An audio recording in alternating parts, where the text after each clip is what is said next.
وما تقدموا لأنفسكم من خير تجدوه عند الله هو خيرا وأعظم أجرا. الحمدللہ والصلاة والسلام علی رسول اللہ اما بعد. آج ایک حدیث میں نے پڑھی، مجھے بہت خوبصورت لگی. ساری حدیثیں خوبصورت ہوتی ہیں، لیکن بس میرا دل چاہا کہ آپ لوگ سے بھی شیئر کروں. اس کا تعلق ہے ہمارے ان سیشنز کے ساتھ بھی، لیکن آج کی حدیث وہ نہیں تھی. لیکن میں نے سوچا کیونکہ آج کی حدیث بہت چھوٹی سی ہے تو یہ ایک چھوٹا سا ویلیو والا لیسن شیئر کر لوں آپ لوگ کے ساتھ. انشاءاللہ اس میں فائدہ ہوگا. آلدو اس حدیث میں بھی ایک بہت عظیم اجر ہے، اور یہ حدیث میں نے سوچی بھی نہیں تھی کہ ہم بیان کریں گے کہ ریاض الجنہ، دنیا میں ریاض الجنہ، جنت کے باغ کون سے ہوتے ہیں. رسول اللہ صلی اللہ علیہ وسلم نے کیا فرمایا کہ ریاض الجنہ میں جاؤ اور کھاؤ، دنیا میں جنت کے باغوں سے کھاؤ جا کے. خیر یہ حدیث ہمارا ٹاپک نہیں ہے. اس کی جو آخر میں حدیث کے اینڈ میں کچھ ورڈز ہیں وہ میں آپ لوگ کو سنانا چاہ رہا تھا کہ ہمارے پیارے نبی صلی اللہ علیہ وسلم نے فرمایا کہ فمن کان یحب ان یعلم منزلتہ عند اللہ، جو یہ چاہتا ہے، جو یہ محبت کرتا ہے، پسند کرتا ہے کہ وہ جان لے کہ اس کی کیا ویلیو ہے اللہ سبحانہ وتعالیٰ کے پاس. سبحان اللہ، اس کی کیا پوزیشن ہے. کون سا مسلمان یہ نہیں سوچتا ہوگا کہ میں جو عمل کر رہا ہوں اس کا کیا بنے گا، میرا اللہ میرے بارے میں کیا سوچتا ہوگا. اگر کسی مسلمان کو یہ فکر نہیں ہے تو واقعی میں آج اپنے آپ کو انالائز کرے کہ کیوں تباہی کی طرف جا رہا ہے.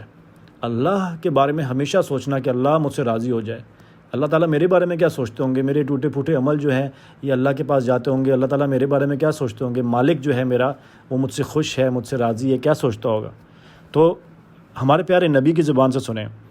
انہوں نے سنن ترمذی میں ہے اور یہ حسن حدیث ہے، اور انہوں نے فرمایا ہمارے پیارے نبی صلی اللہ علیہ وسلم نے جو چاہتا ہے کہ وہ جان لے کہ اس کی منزلہ، اس کی ویلیو اللہ سبحانہ تعالیٰ کے پاس کیا ہے، تو فَلْيَنْظُرْ كَيْفَ مَنزِلَةُ اللَّهِ تَعَالَى عِنْدَهُ. سبحان اللہ. تو وہ دیکھ لے کہ اللہ کی کیا ویلیو ہے اس کے پاس. سبحان اللہ، اللہ کی کیا ویلیو، وہ کیا ویلیو ہے اس کے پاس، کتنا اللہ کو یاد کرتا ہے دن میں. وہ سمجھتا ہے وہ یاد کر رہا ہے، نہیں، اللہ سبحانہ تعالیٰ کتنی توفیق اس کو دے رہے ہیں. جس سے اللہ محبت کریں گے اسی کو توفیق ملے گی. وہ حرام سے کتنا بچتا ہے، جب حرام آتا ہے تو فوراً کر دیتا ہے، کوئی ڈر نہیں لگتا اس کو اللہ کا. جب وہ کوئی اللہ کا منع کر دیا وہ کام کرتا ہے تو اس کو اللہ کتنا یاد آتا ہے، اس کو کتنا ہوتا ہے کہ اللہ مجھ سے ناراض نہ ہو جائے، میرے کام خراب نہ ہو جائیں، اللہ میرے ساتھ کیسا معاملہ ہوگا. اور جب وہ نیکی کرنے پہ آتا ہے تو کتنی نیکی کرتا ہے، سجدے میں جاتا ہے اللہ کے پاس، روتا ہے، گڑگڑاتا ہے، دعا کرتا ہے، اپنی زبان سے اللہ تعالیٰ کو ہمیشہ یاد رکھتا ہے، اپنے دل سے، اپنے اعمال سے، ساری چیزیں. تو جو بندہ کے پاس جو بندہ کر رہا ہوتا ہے نا نیکیاں، اور اس کو نیکی کی توفیق مل رہی ہوتی ہے انڈائریکٹلی، اس حدیث کا ایک مفہوم یہ ہے، تو جتنی وہ نیکیوں میں بڑھ رہا ہوتا ہے تو یہی ویلیو اس کی اللہ سبحانہ تعالیٰ کے پاس بھی ہوتی ہے. اللہ سبحانہ تعالیٰ ہم سب کو اپنے قریب سب سے اونچے درجے کی ویلیو دیں، اور ہمیں جنت الفردوس میں رسول کریم صلی اللہ علیہ وسلم کا ساتھی بنائیں، ایسی ویلیو دیں اور ایسے عمل کرنے کی ہمیں توفیق دیں. بے شک توفیق اور عمل یہ صرف اللہ تعالیٰ کے ذریعے ہی ہو سکتا ہے. تو یہ ایک اچھی بات تھی کہ جب نیکی کرتا ہے انسان تو اس سے یہ پتہ چلتا ہے کہ اللہ اس سے کتنا راضی ہے.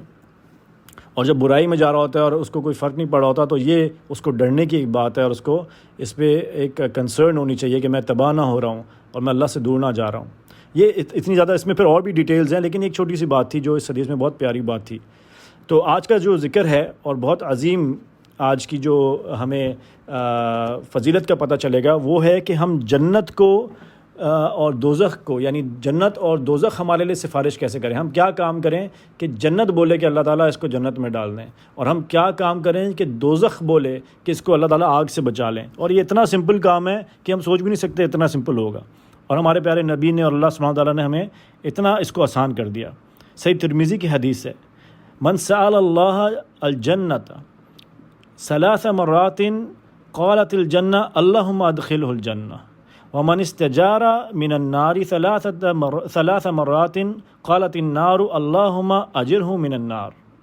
صحیح ترمذی کی صحیح حدیث ہے. یہ انس بن مالک سے مروی ہے. وہ بتاتے ہیں کہ جو بندہ اللہ سبحانہ تعالیٰ سے 3 دفعہ مانگتا ہے جنت سے کہ مجھے جنت میں ڈال دیں اللہ تعالیٰ، 3 دفعہ جنت مانگتا ہے تو جنت کہتی ہے اللہم ادخلہ الجنہ، اللہ تعالیٰ اس کو جنت میں ڈال دیں، یعنی اس کی دعا قبول کر لیں، اللہ تعالیٰ یہ جو مانگ رہا ہے اس کو دے دیں، اس کو مجھ میں ڈال دیں، یعنی جنت میں ڈال دیں.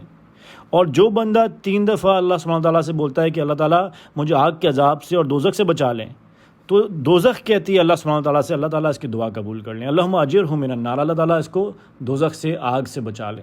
سبحان اللہ، کیسی زبردست چھوٹی سی بات جس کو اللہ تعالیٰ توفیق دے اس کے لیے آسان ہو جاتی ہے۔ تو روز کوشش کریں 3 دفعہ، اس کا مطلب یہ ہے کہ اس میں یہ اللہ کو پسند ہے۔ علماء نے کہا تو پھر آپ اس میں کثرت کریں جنت مانگنے میں، دل سے عمل بھی وہ کریں اور دل سے مانگیں اللہ تعالیٰ سے کہ جنت مجھے دے دیں، اور دوزخ سے بچنے کا، دوزخ کا ڈر ہو دل میں، اللہ تعالیٰ مجھے اس میں نہ ڈالیے گا، تو اس میں 3 دفعہ تو کم از کم کریں، اور بھی زیادہ کریں تو اللہ سبحانہ تعالیٰ کو پسند ہے۔